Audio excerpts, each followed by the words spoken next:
ఉచితాలు ప్రవేశపెట్టడం కోసమే బడ్జెట్ అన్నట్లుగా రాజకీయ పార్టీలు ప్రజల్లో తప్పుడు ప్రచారం చేస్తున్నాయని కేంద్ర మంత్రి కిషన్ రెడ్డి ఆగ్రహం వ్యక్తం చేశారు. వీబీజీ రామ్జీ పథకాన్ని నిర్వీర్యం చేశారంటూ కాంగ్రెస్ తప్పుడు ప్రచారం చేసిందని మండిపడ్డారు. ఆ పథకానికి బడ్జెట్లో 9% అధిక నిధులు కేటాయించారని చెప్పారు.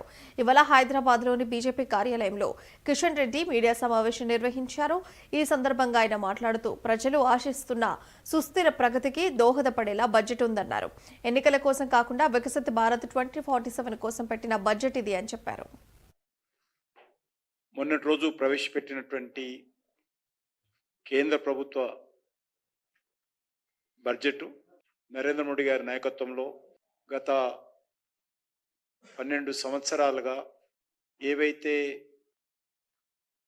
ప్రజలకు చెప్తా ఉన్నామో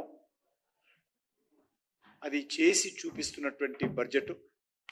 గత 12 సంవత్సరాలుగా సమాజంలోని అన్ని వర్గాలకు మేలు జరిగే విధంగా ఈ యొక్క బడ్జెట్ ప్రవేశపెట్టడం జరిగింది. ఈరోజు ఒక చెడు అభిప్రాయం ప్రజల్లో బడ్జెట్ అంటే ఉచితాలు ప్రవేశపెట్టడమే బడ్జెట్ అనే విధంగా ఆలోచన చేస్తూ ఉన్నారు. బడ్జెట్ అంటే ఎలక్షన్స్లో లబ్ధి పొందడం కోసం మాత్రమే బడ్జెట్ పెడతారనేటువంటి ఆలోచన గతంలో ఉంది.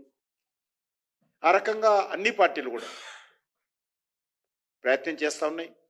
దేశంలోని అన్ని వర్గాల ప్రజల సంక్షేమం కోసం, భావితరాల భవిష్యత్తు కోసం 2047లో భారతదేశం ఒక డెవలప్డ్ కంట్రీగా, ఒక అభివృద్ధి చెందిన దేశంగా, ఒక వికసిత్ భారత్గా ఎమర్జ్ కావడం కోసము వేస్తున్నటువంటి అడుగులో మరొక అడుగు ఈ సంవత్సరం బడ్జెట్ అని ఈ సందర్భంగా మనం చేస్తా ఉన్నాను. అంతేకాకుండా ఈరోజు రామ్జీ గ్రామీణ ఉపాధి అవకాశాలు ఇచ్చేటువంటి రామ్జీ పథకం ఏదైతున్నదో, రూరల్ ఎంప్లాయ్మెంట్ జనరేషన్ పథకం, దానికి ఈ సంవత్సరం కూడా కేంద్ర ప్రభుత్వము మరి ఇటీవలనే కాంగ్రెస్ పార్టీ ఏదైతే తప్పుడు ప్రచారం చేసిందో ఈ పథకాన్ని నిర్వీర్యం చేస్తూ ఉన్నారు, నిధులు తగ్గిస్తూ ఉన్నారు అని కాకుండా మరి 9% అధిక నిధులు ఈ బడ్జెట్లో కేటాయించడం జరిగింది.